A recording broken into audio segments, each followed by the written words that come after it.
Hello, and hi Carl, hi everyone else. Today I'm going to read one of Mummy's favourites, one of my matey's favourites. My grandma lived in Gooligulch.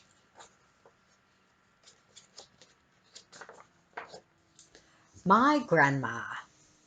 My grandma lived in Gooligulch near Bandywallop East, a fair way north of Burrumbum, well, 500 miles at least, a little west of Lawson's Rest and south of Johnson's Gap, but nowhere much near anywhere that shows up on a map. Now, Gooligulch has got a pub, a main street, and a hall, a petrol pump that doesn't work and not much else at all. Well, except for Grandma, dear old Gran. And this I say with pride, for Gran it was that made old Gooly famous far and wide.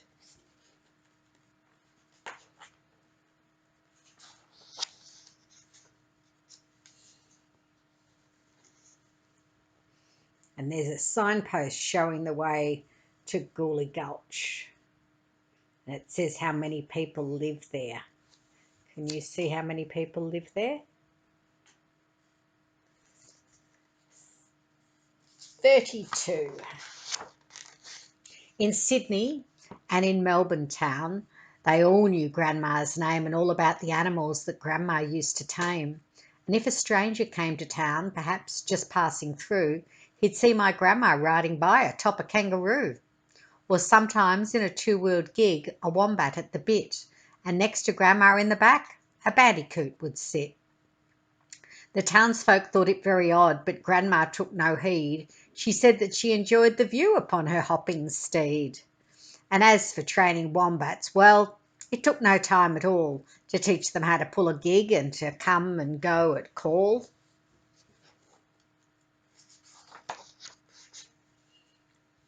And look, there's Grandma. And what's pulling Grandma's gig? A big fat wombat. Now, Grandma lived just out of town, a mile beyond the pub, down by a little billabong that rested in the scrub. Upon a hillside ringed with trees her rambling mansion stood, a maze of tin and canvas, bits of string and wood.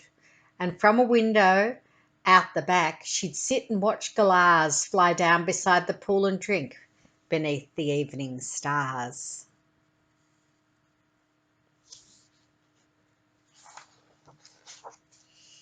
Look, there's the galahs. Beautiful grey and pink galahs. They make a lot of noise though. In years gone by, the house was full of birds, both big and small, rosellas, eagles, coots, and magpies roosting in the hall, while in the living room old Grandma sat and played a game of two-up with a dingo and a rat. My grandma whiled the hours away conversing with a coot, or listening to the wombat play a tune upon his lute.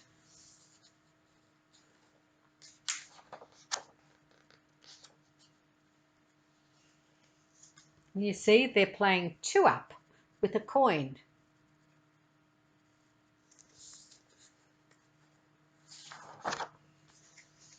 There was a time, the locals say, when emus came to dine and stood about all evening drinking eucalyptus wine. They dressed for the occasion, looking rather out of date, and were spreading idle gossip in a less than sober state. But then a frill-necked lizard gave one ancient bird a scare, and the dinner guests all panicked, running madly here and there. Some kookaburras heard the noise and came to watch the show, and laughed so much that Grandma sternly told them all to go. By the time the fuss was over, there was not a guest in sight. But then that's the way with emus. Grandma says they're not too bright.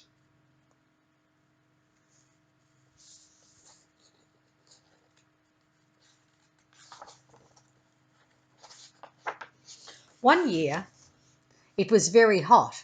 Old Grandma went away and took the wombat with her on a seaside holiday. She didn't go by elephant or on a polar bear. Besides, you ought to know, You don't find elephants up there. She didn't own a camel and they cost too much to buy, so Grandma bought some goggles and she decided that she would fly. The eagle wouldn't take them and the coot was far too weak, but a pelican consented, so they climbed into his beak and off they flew, quite low at first, then climbing very high, and as they turned towards the sea, the wombat said goodbye.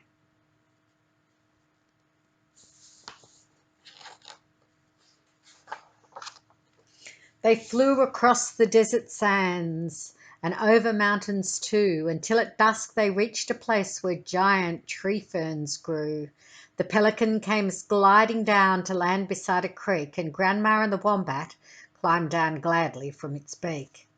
Then while the pelican relaxed and Grandma cooked the tea, the wombat wandered down the creek to see what he could see. What can you see at the creek? I can see the tail feathers of a lyrebird. I can see a platypus. What else can you see?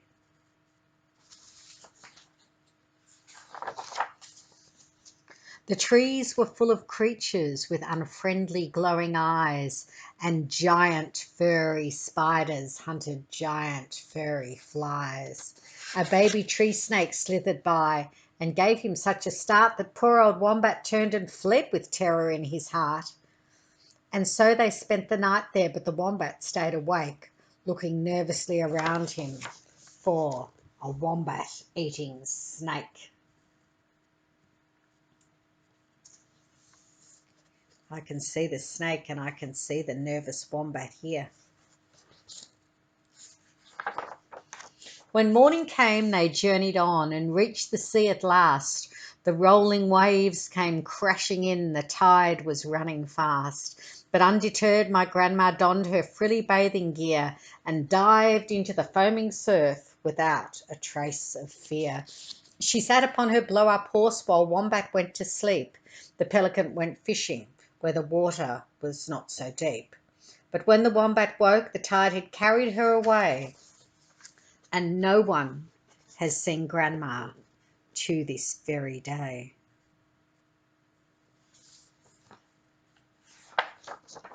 And yet, I have a feeling that Grandma's still alive, having drifted to an island where she'd managed to survive.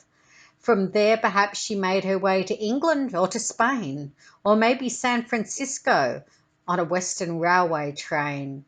She could be taming tigers in the jungles of Tingur, but I think she's back in Gooligulch, just like she was before.